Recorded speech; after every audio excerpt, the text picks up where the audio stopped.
bombastic side eye, criminal offensive side eye. Tapi bohong.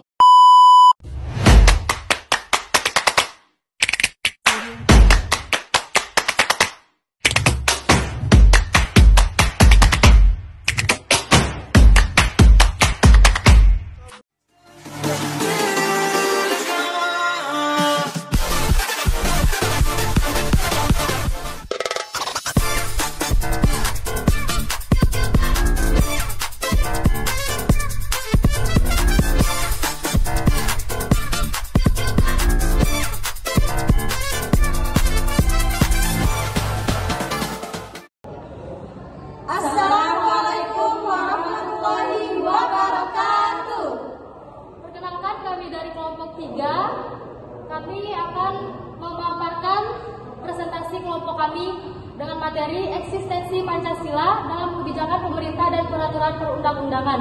Tujuan kami membuat video ini yaitu untuk memenuhi tugas dari mata kuliah pendidikan Pancasila dan dosen pengampu Bapak Zedi Mutakin MPD.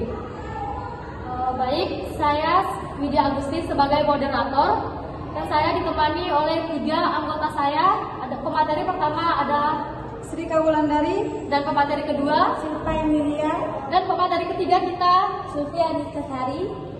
Baik, mungkin itu saja untuk pembukaan kami. Baik, untuk mengefisiensikan waktu, saya langsung aja ya, saya berikan kepada pemateri pertama. Oke, baik teman-teman, saya sebagai pemateri pertama akan membahas mengenai eksistensi Pancasila dalam kebijakan pemerintah. Sudah kita ketahui secara bersama bahwasanya Pancasila adalah landasan atau dasar negara, yakni negara Indonesia. Jadi Pancasila sebagai dasar negara Indonesia memiliki peran yang sangat vital dalam kebijakan pemerintah, baik pada level nasional maupun daerah.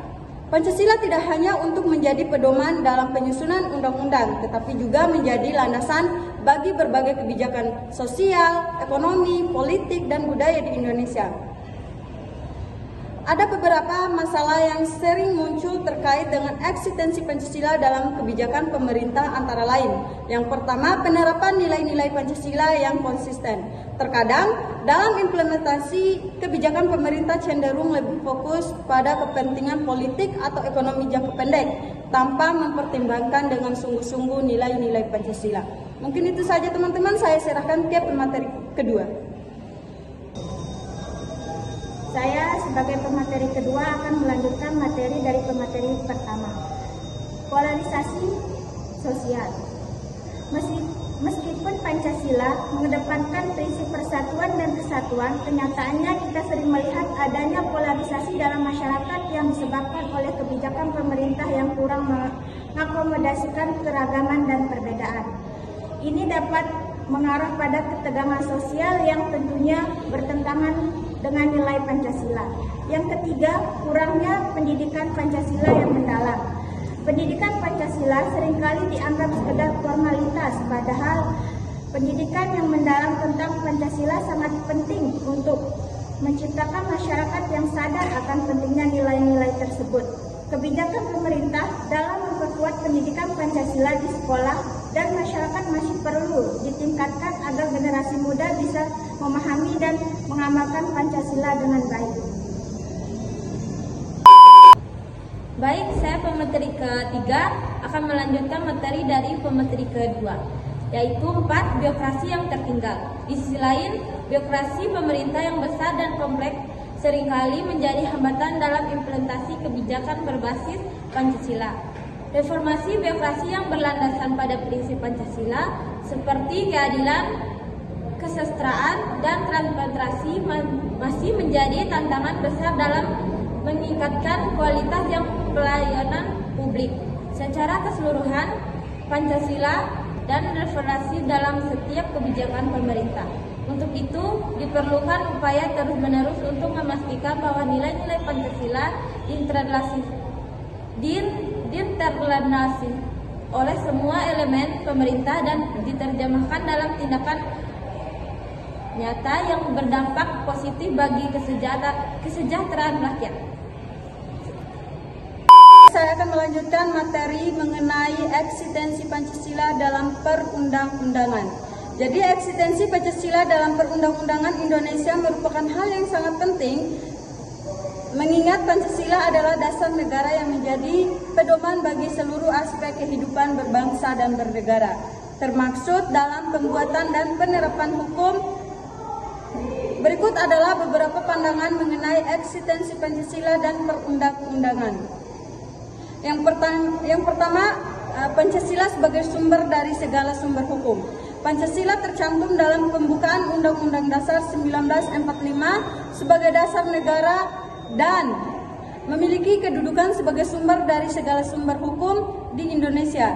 Ini berarti bahwa setiap peraturan perundang-undangan harus didasarkan pada nilai-nilai Pancasila dan tidak boleh bertentangan dengan prinsip-prinsip yang terkandung dalam Pancasila. Saya akan melanjutkan materi. 2. Penerapan Pancasila dalam pembentukan undang-undang. Secara teoritis, setiap undang-undang yang dibuat oleh pemerintah dan DPR harus mencerminkan nilai-nilai Pancasila. Namun, dalam praktiknya, kadang ada undang-undang yang dianggap tidak sepenuhnya mencerminkan nilai-nilai Pancasila, terutama dalam hal keadilan sosial dan kesejahteraan rakyat. Misalnya, ada undang-undang yang cenderung menguntungkan segelintir pihak atau kelompok tertentu, sementara menambah beban bagi rakyat kecil. Hal ini tentu bertentangan dengan prinsip keadilan sosial bagi seluruh rakyat Indonesia yang terkandung dalam Pancasila yang kedua.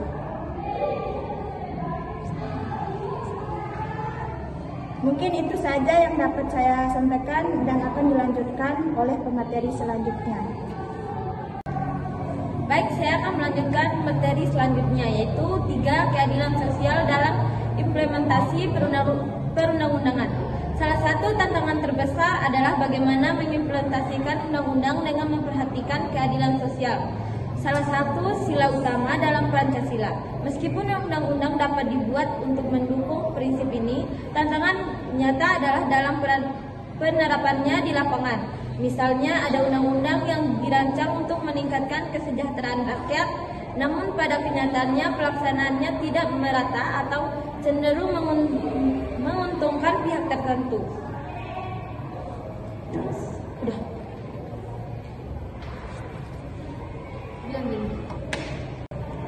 Baik, mungkin itu saja materi dari kami.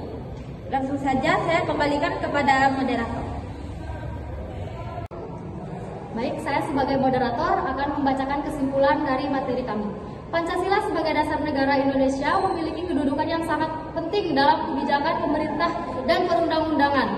Dalam kebijakan pemerintah, Pancasila seharusnya menjadi pedoman yang mengarahkan setiap keputusan untuk menjunjung tinggi nilai-nilai seperti keadilan sosial, persatuan, dan kemanusiaan yang adil dan beradab. Namun, nilai-nilai Pancasila yang kelima, keadilan sosial bagi seluruh rakyat Indonesia itu belum terpenuhi di pemerintahan Indonesia saat ini. Karena masih banyak orang-orang yang membutuhkan keadilan. Orang-orang kecil seperti orang-orang, mohon maaf, orang miskin yang belum mendapatkan keadilan.